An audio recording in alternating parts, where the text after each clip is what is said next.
শুভ সকাল বন্ধুরা, সকলে কেমন আছো? আশা করছি অনেক ভালো আছো, সুস্থ আছো। নতুন একটা ব্লগে তোমাদের সকলকে অনেক ভালোবাসা জানিয়ে ভিডিওটা স্টার্ট করলাম। এখন বাজে সকাল 8:30, আর আমি ঘুম থেকে ওঠার আগে ওর বাবা মাছ বাজারে চলে গেছিলো। কেন সকাল সকাল মাছ বাজারে না গেলে ঠিকঠাক মতন মাছগুলো পাওয়া যায় না, আর গরমের সময় তো মানে মাছ কিনে আনলেও একটু রিস্ক হয়ে যায়, একটু পেটগুলো পচা পচা হয়ে যায়। যাই হোক, মাছ নিয়ে চলে এসছে, তাই আমি ভাবলাম চলো মাছটা ধুয়ে জল ঝরাতে দিই, তারপর বসে শান্তিবনে একটু চা খাবো। আমার চা খাওয়াটা একটু শান্তিতে একটু না খেলে হয় না, বেশ একটু চুপচাপ বসে একা একা চা খাবো, নাহলে সকলকে চা ডিস্ট্রিবিউট করতে করতে নিজের চা দেখা গেল ঠান্ডা হয়ে গেল। আর আজকে পাউরুটি সেকবো। তা চলো ব্লগটার সঙ্গে থাকো, দেখতে থাকো। আর বাবন বুবুন এখনো ঘুম থেকে ওঠেনি, ওরা উঠুক, তারপরে তোমাদের সঙ্গে আবার আসছি।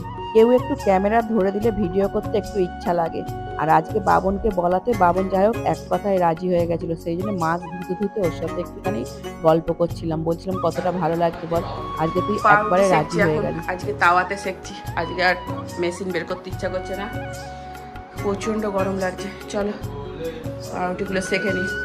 সবাইকে খেতে দিয়ে আমিও আজকে ভাবলাম চলো তাড়াতাড়ি টিফিন করে নিই। অন্যদিন আমি অতটা সকালের দিকে টিফিন করতে পছন্দ করি না, কিন্তু এই বাটার পাউরুটি হলে আমার একটু খেতে ভালো লাগে। বাটার বেশি করে দিই, আর তার উপর একটু ভাই চিনি ছড়ি, আমি তো খেতে খুব ভালোবাসি। আর ওইদিকে চলো তোমরা একবার দেখে নাও, বাবন আর বুবুন আজকে আন্দোলন করেছে যে ওরা আজকে মাছ খাবে না, ওদের আজকে মাংস খাওয়াতেই হবে। তা বাবনটা খুব মানে মাংস খুব ভালোই কেনে, ওই জন্য বললাম যা তাহলে তুই কিনে নিয়ে আয়। আর ওইদিকে ওর বাবাও আদা রসুন নিয়ে বসে, এই যে দু ভাই যাচ্ছে এখন মাংস কিনতে। মাছ এসে গেছে, তারপরে বলছে মাংস খাওয়া হবে। আমার ইচ্ছা, তোর ইচ্ছা নেই? যাই হোক, আমার ইচ্ছা তোর ফল, আমি ইচ্ছা করলাম তুই খাবি। চল, এখানে আদা রসুন কাটতে বসে গেছে।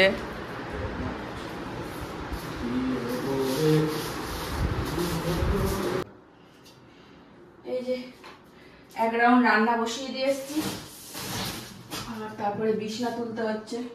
এটা তো একটা বড় কাজ, বুঝেছো বন্ধুরা। আজকে বেশি কিছু রান্না করব না, শাক ভাজা আর মাংসের ঝোল, এই হচ্ছে আজকে রান্না। প্রচন্ড গরম, প্রচন্ড গরম। আর আমাদের এসিটা কদিন কি হয়েছে, সার্ভিস করানো হলো। আগে যেমন এসি চললে 27-28 করে দিলেও ঠান্ডা লাগতো, ব্ল্যাঙ্কেট গায়ে দিতে হতো। এখন আর সেইটা হচ্ছে না, এখন সারা রাত্রি 22-এই চলছে এসি, তাতেও এসি ঠান্ডা হচ্ছে না, মানে ব্ল্যাঙ্কেটটা অতটা আর গায়ে দিতে হয় না এখন। তাই ভাবছি এবার একটা কোম্পানির লোককে দিয়ে এসিটা সার্ভিস করবো, এমনি মানে লোকাল লোক দিয়ে না হবে না। তাই এই একটা ব্ল্যাঙ্কেট আর ইউজই হচ্ছে না, এই ব্ল্যাঙ্কেটটা চলো ওই ঘরে রেখে দেবো। এই চাদরটা কাল পরশু নাগাদ পাল্টাবো। আরে গরম পড়লে না একটু একটু মাছি হয় না, আমার মাছি দেখলে ভীষণ বিরক্ত লাগে। চল, এই এসিটাও মোটামুটি সারানো হলো, তাও সেরকম মানে যখন সময় খারাপ যায় সব দিক দিয়ে সময় খারাপ যায়, বুঝলে। আর এই ঘরটা ছোট বলে তো সকলে একসঙ্গে থাকা যায় না, আর দুটো এসি চালানো তো মানে একটা সাশ্রয়ের ব্যাপার থাকে, সেজন্য দুটো এসি চালানো হয় না। তো চলো ঝপঝপ কাজ শেষ, ল্যাপটপটা চালাচ্ছেই না, শুধু ছাড়িয়ে আনা হলো।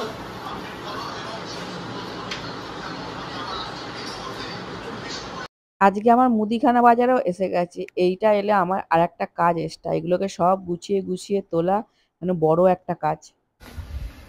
এই যে মুদিখানা এসে গেছে, তাই ভাবলাম একটু ঢেলে গুছিয়ে রেখে যাই। আর এত গরম, পুরো ঘেমে স্নান হয়ে যাচ্ছে। দেখো মুখে যদি একটুখানি তেল মেখেছি, অয়েল ম্যাসাজ করেছি আজ মুখে। এখন তো সেভাবে রূপচর্চা করার টাইমই পাই না, সংসারের চাপ এত বেড়ে গেছে এত। তো চল, পুরো ঘেমে স্নান হয়ে যাচ্ছে, ঝপঝপ কাজ করি। আর এদিকে মাংস বসে গেছে, সিটি মারলেই হয়ে যাবে। আর চাটনি করা আছে, পাঁপড় ভাজবো কি বুবুলকে জিজ্ঞেস করি, পাঁপড় ভাজা হবে? আবার পাঁপড় ভাজতে হবে, পাঁপড়টা ভেজে রেখেই যাবো চান করতে।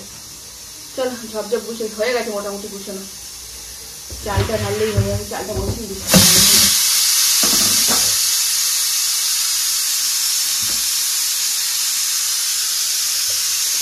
একা হাতে সমস্ত কাজ, মাগো আর পারি না, চিন্তাটা ওপরে রাখি। চলো ওপরে আসি। এই যে এখন আমাদের খাওয়ার টাইম, আমাদের সিম্পল মেনু, মাংসের ঝোল, ভাত, শাক ভাজা, চাটনি আগের দিনের করা ছিল, চাটনি সালাদ। চলো তাহলে দুপুরের লাঞ্চ কমপ্লিট করি। বুবুনের ভাতটা আনি, এক তরকারি ভাত খেতে নেই।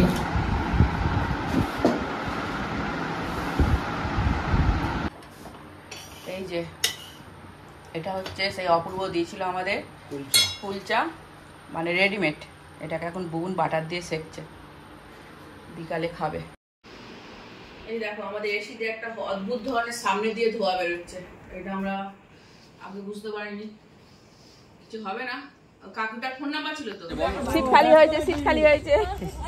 এগোলি ওটা করবে यार আমি बाबू तू बाहर मत निकला, काली हो जाएगी बाबू। এটা করবি তো? কি করতেছে এখানে? চুন খাই, দাঁড়া গালে চুন খাই। কিছু বল না, কিছু বল, কিছু বল, হাই বল। এক চড় মারো। কেন রে, মামার বাড়িতে এসে চড় মারবি মামা হয়ে? ভাগনার গায়ে হাত তুলতে নেই জানো? আমরা নেমন্তন্ন করেছি বলে আমাদের ওপরে আজকে আমরা অনেকজন।